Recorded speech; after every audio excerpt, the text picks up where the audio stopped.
Imagine receiving a message that one of your closest friends is dying. You have the power to help him, but instead of rushing to his side, you wait. That is exactly how one of the most extraordinary stories in the Bible begins. This is the story of Lazarus, the man Jesus brought back to life. In a small village called Bethany, just a few miles from Jerusalem, lived three siblings, Martha, Mary, and their brother, Lazarus. They were not kings, they were not wealthy rulers, they were ordinary people. Yet they held a special place in the heart of Jesus. The Bible tells us that Jesus loved Martha, her sister Mary, and Lazarus. Whenever Jesus traveled near Jerusalem, Bethany was a place where he could rest among friends. Mary was known for her deep devotion to Jesus. Martha was known for her hospitality and service, and Lazarus was their beloved brother. The three siblings formed a close family, and Jesus was closely connected to them. No one could have imagined that their home would soon become the setting for one of the greatest miracles ever recorded. The illness. One day Lazarus became seriously ill. At first, his sisters probably hoped he would recover. But as the days passed, his condition worsened. Fear began to replace hope. Martha and Mary knew someone who could help. They had seen Jesus heal the sick. They had seen him restore the blind and the crippled. If anyone could save Lazarus, it was Jesus. So they sent a message to him. The message was simple. Lord, the one you love is sick. Notice what they did not say. They did not demand anything. They did not tell Jesus what to do. They simply informed him. Surely they thought Jesus would come immediately. Surely he would hurry to Bethany. Surely everything would be all right. But something unexpected happened. Jesus did not come. The delay. When Jesus received the news, he said something remarkable. This sickness will not end in death. It is for God's glory. Then instead of leaving immediately, he stayed where he was for 2 more days. To the disciples, this may have seemed confusing. To Martha and Mary, it must have felt heartbreaking. Every hour mattered. Their brother was dying. Where was Jesus? Why wasn't he coming? Sometimes the most difficult moments of faith occur when God seems silent. Sometimes help does not arrive when we expect it. And that is exactly where Martha and Mary found themselves. They waited and waited. And then the worst happened. Lazarus died. 4 days in the tomb. After the 2-day delay, Jesus finally told his disciples that they would go to Judea. The disciples were concerned because many people there wanted to harm him. But Jesus insisted. Then he made a startling statement. Our friend Lazarus has fallen asleep, but I am going there to wake him up. The disciples misunderstood. They thought Lazarus was simply resting. Then Jesus spoke plainly. Lazarus is dead. By the time Jesus arrived in Bethany, Lazarus had already been buried for 4 days. In the Jewish world of that time, 4 days meant there was absolutely no doubt. Lazarus was gone. The funeral had already taken place. Mourners had gathered. Hope seemed completely lost. The story appeared to be over. But Jesus was just beginning.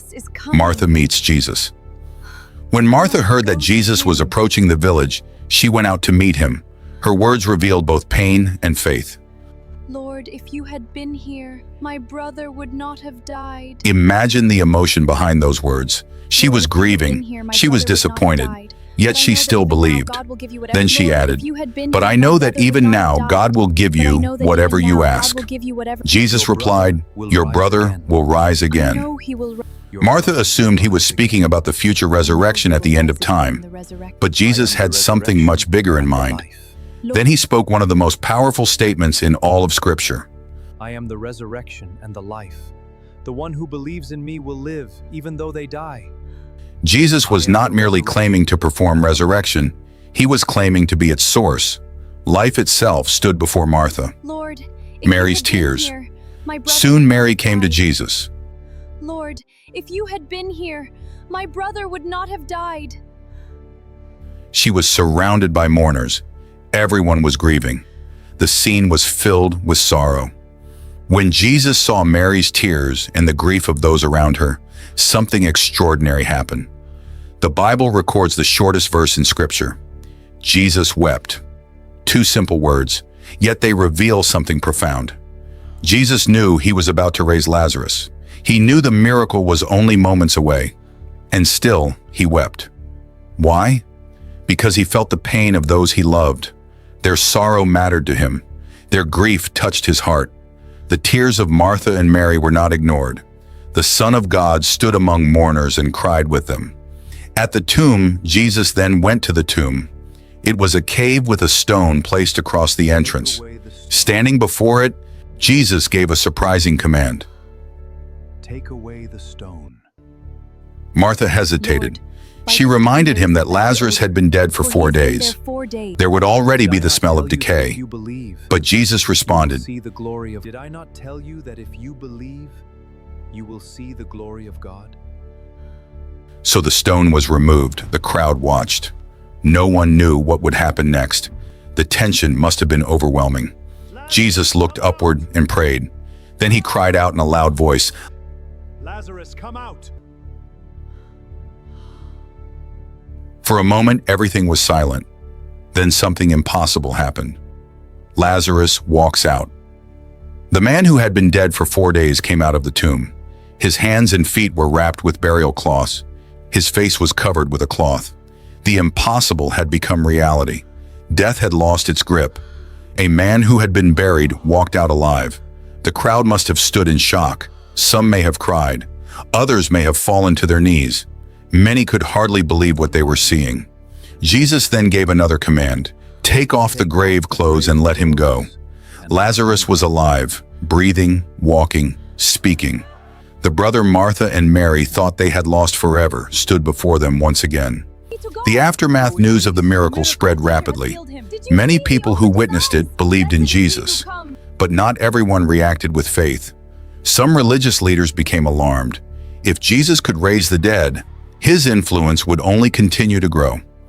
The miracle that brought joy to many also intensified opposition against him.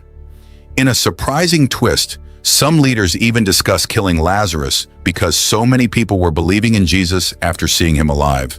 Lazarus had become living evidence of Christ's power. Why this story matters. The story of Lazarus is about far more than one man returning to life. It reveals who Jesus is. He is not merely a teacher, not merely a prophet, not merely a miracle worker. He is the resurrection and the life. The story also reminds us that delays are not always denials. Martha and Mary thought Jesus had arrived too late. From their perspective, hope had ended. But Jesus was working towards something greater than they could imagine. Sometimes situations appear hopeless. Sometimes the story seems finished. Sometimes the stone is already in place and the tomb has already been sealed. Yet the story of Lazarus reminds us that God can still act when human hope has disappeared. What seemed impossible in Bethany became a testimony remembered for thousands of years. Conclusion: a sick man, 2 grieving sisters, a sealed tomb, 4 days of silence, and then a command that changed everything. Lazarus, come out. The man who entered the grave walked out alive. The miracle shocked a nation, strengthened countless believers, and became one of the clearest demonstrations of Jesus' power over death. And that is why, more than 2,000 years later, the story of Lazarus remains one of the most unforgettable events in the Bible. A story of faith, hope, grief, love, and the power of life overcoming death.